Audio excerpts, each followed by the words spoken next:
அண்மை செய்தியை பார்த்துக் கொண்டிருக்கிறோம். இலங்கையில் இன்று இரவு முதல் அவசர நிலை பிரகடனம் செய்யப்படும் என இலங்கை அதிபர் மைத்ரிபால சிறிசேன அறிவித்திருக்கிறார்.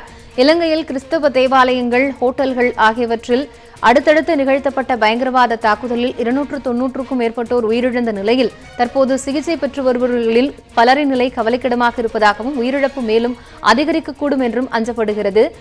ஏற்கனவே இந்தியர்கள் 4 பேர் இதுவரைக்கும் காணாமல் போயிருப்பதாக சொல்லப்பட்டிருக்கிறது. இந்த நிலையில் அங்கு அவசர நிலை பிறப்பிக்கப்படுவதாக அதிபர் மைத்ரிபால சிறிசேன அறிவித்திருக்கிறார்.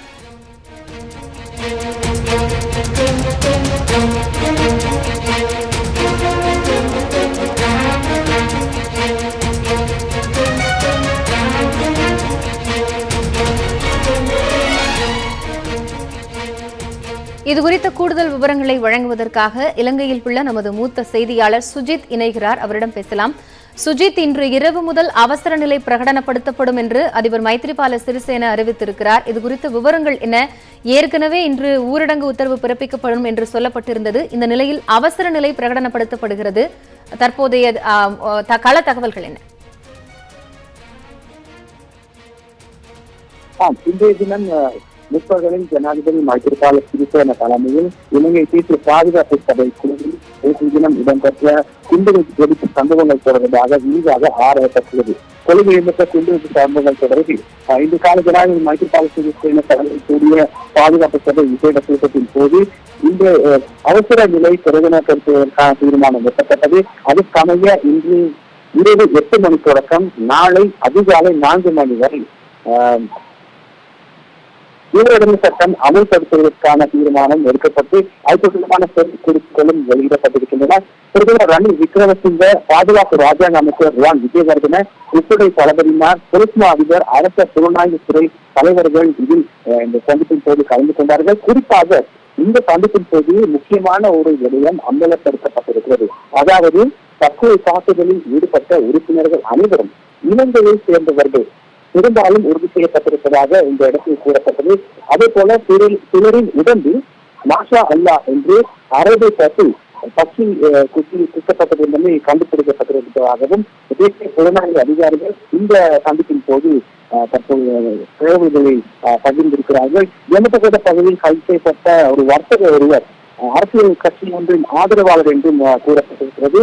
அவரின் 2 மகன்மார்கள் அடிப்படைவாத இயக்கங்களுடன் தொடர்பு இருந்ததாகவும் இந்த பாதுகாப்பு சபை கூட்டத்தின் போது சொல்லப்பட்டிருக்கிறது. இதனையடுத்து இந்த விவகாரம் தொடர்பாக முன்வந்த எச்சரிக்கைகள் பற்றியும் இங்கு பேசப்பட்டிருக்கிறது. இதனை அடுத்து உயர் நீதிமன்ற நீதியரசர் விதித் மணல்குட தலைமையில் முன்னாள் பொலிஸ்மா அதிபர் இளங்கோவன் மற்றும் முன்னாள் சட்டம் ஒழுங்கு அமைச்சின் செயலாளர் கொண்ட குழுவை நியமிக்க தீர்மானம் எடுக்கப்பட்டது. முக்கியமான கேந்திர நிலையங்கள் மற்றும் வழக்கு ஸ்தலங்கள் மீதான பாதுகாப்பை அதிகரிப்பதற்கும் இந்த சந்திப்பின் போது முக்கியமாக தீர்மானம் எடுக்கப்பட்டிருக்கிறது. சுஜித், இப்போ அவசர நிலை இரவு முதல் அமல்படுத்தப்படும் என்று சொல்லப்பட்டிருக்கிற நிலையில் தற்போது அந்த தாக்குதல் நடைபெற்ற இடத்தில் இன்னும் பதற்றம் நீடிக்கிறதா?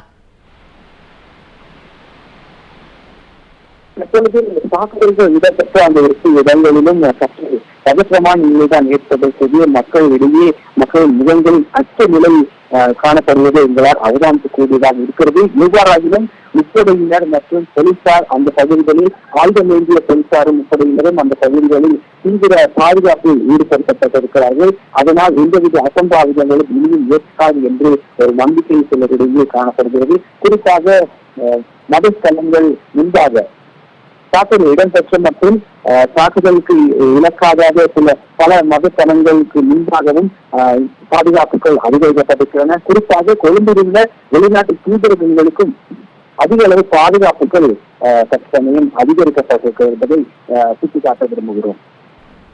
சுஜித், இப்போ இன்று இரவு முதல் அவசர நிலை பிரகடனப்படுத்தப்படும் சொல்லப்பட்டிருக்கிறதுனால அதற்கு அடுத்து இருக்கக்கூடிய நடைமுறைகள் என்னென்ன?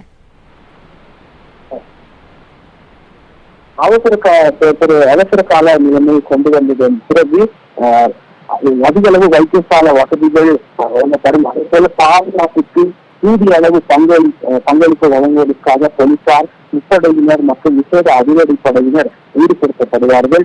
சந்தேகத்தின் பேரில் எவர் கைது செய்யப்பட்டாலும் 24 மணி நேரத்தின் பின்னர் 24 மணி நேரத்துக்கு அதிகமான நேரம் தடுத்து வைத்து விசாரணை செய்வதற்கான ஏற்பாடுகளும் அந்த சட்டத்தின் பிரகாரம் காணப்படுவதாக சட்டத்தரணிகள் சுட்டிக்காட்டுகின்றனர். விசேஷமாக ஜனாதிபதியின் உத்தரவுக்கு அமைய எந்த நடவடிக்கைகளும் எடுக்கக்கூடியதாக ஏற்பாடுகளும் அங்கு விசேடமாக ஒதுக்கி வைக்கப்பட்டிருக்கிறார்கள். அவசர நிலையின் கீழ் உள்ள சட்ட பிரகாரங்களின் கீழ் இதுதான் விஷய அம்சம். அதுக்கு பதிலாக அதிகளவான படையினர் பாதுகாப்பில் யுத்த காலத்தை போன்று அதிகளவான படையினரை இந்த பாதுகாப்பு கடமையில் ஈடுபடுத்தக்கூடியதாக வசதிகள் இந்த சட்டத்திற்கு காணப்படுகின்றன.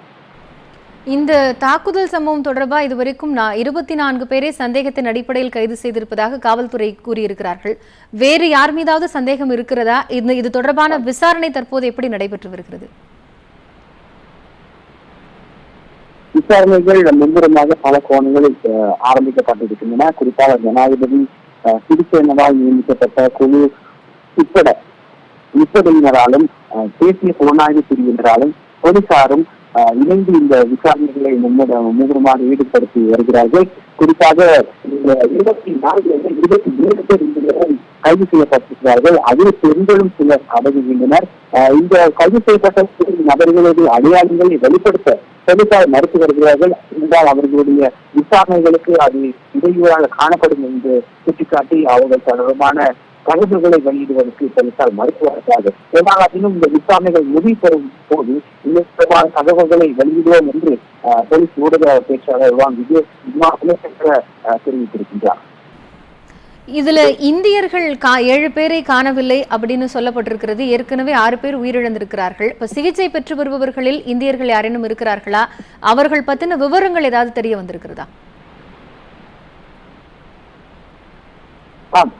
சில இந்தியர்கள் மூவரும் பாகிஸ்தானை சேர்ந்த 9 சந்தேக நபர்களும் கொழும்பு ஜமட்டகோட பகுதியை அண்மித்த வெள்ளாம்பட்டிய என்ற பிரதேசத்தில் இன்று தினம் கைது செய்யப்பட்டிருக்கிறார்கள் தேசிய புலனாய்வு அதிகாரிகளால். அவர்களிடம் தொடர்ந்து விசாரணைகள் செய்யப்பட்டு வருகின்றன. குறிப்பாக வைத்தியசாலையில் அனுமதிக்கப்பட்டுள்ள காயமடைந்தவர்களில் பலர் அங்கு இருக்கிறார்கள். அடையாளம் காண முடியாத அவர்களுடைய தேசிய அடையாள அட்டைகள் மற்றும் கடவுச்சீட்டுகள் காணாமல் போயிருக்கின்ற நிலையில் அவர்களை அடையாளம் காண முடியாத நிலைமை தற்பொழுது வைத்தியசாலையில் ஏற்படுகிறது. இதற்கு போலீசாரின் உதவிகள் நாடப்பட்டிருக்கின்றன. தொடர்ந்து இதுவான நிலைமைதான் தற்பொழுது காணப்படுகிறது. வெளிநாட்டைச் சேர்ந்த பலரும் அங்கு அனுமதிக்கப்பட்டிருக்கிறார்கள். ஏற்கனவே 35க்கும் அதிகமான வெளிநாட்டை சேர்ந்தவர்கள் பணியாகி இருந்தார்கள். அவர்களில் பாதி பேர் அடையாளம் காணப்பட்டு அந்த தூதரர்கள் ஊடாக அது சம்பந்தமான அடுத்த கட்ட நடவடிக்கைகள் மேற்கொள்ளப்பட்டு வருகின்றன. இன்னும் பலர் அங்கு வைத்தியசாலை இருக்கிறார்கள். நான் நினைக்கிறேன் அதில் பலரும் வெளிநாட்டை சேர்ந்தவர்கள் இருக்கலாம் என்று சந்தேகப்படுகிறது.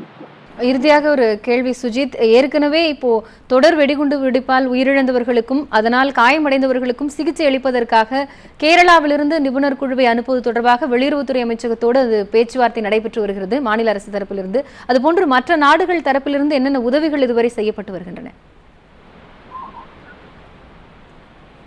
உதவிகள் வந்த வண்ணங்கள் காணப்படுகின்றன. குறிப்பாக அமெரிக்கா மற்றது பிரித்தானியா போன்ற நாடுகளிலும் வகையான வைத்திய உதவிகள் சட்ட உதவிகள் கூட வழங்கப்பட்டு வருகின்றது எடுக்கப்படுவது தொடர்பாக பேச்சுவார்த்தைகள் காணப்பட்டு வருகின்றன. இவ்வாறாக இது தொடர்பாக இறுதி முடிவு இதுவரை அரசு தரப்பிலிருந்து எடுக்கப்படவில்லை. இன்று மாலை அமைச்சரவையும் அதிபர் ஜனாதிபதி மைத்ரிபால சிறிசேன பிரதமர் ரணில் விக்ரமசிங்க தலைமையில் இன்று மாலை 4 மணி இந்த அமைச்சரவை கூடுகின்றது. இந்த அமைச்சரவை கூட்டத்தின் போது சம்பந்தமாக இறுதி முடிவு எடுக்கப்படலாம் என்று எதிர்பார்க்கப்படுகிறது. இலங்கையில் நேற்று அடுத்தடுத்து நடத்தப்பட்ட தொடர் வெடிகுண்டு தாக்குதலை தொடர்ந்து அங்கு தற்போது இன்று இரவு முதல் அவசர நிலை பிரகடனப்படுத்தப்படும் என்று அதிபர் மைத்ரிபால சிறிசேன அறிவித்திருக்கிறார். இது குறித்த தற்போதைய கள தகவல்களை விரிவாக வழங்கியமைக்காக நன்றி சுஜித்.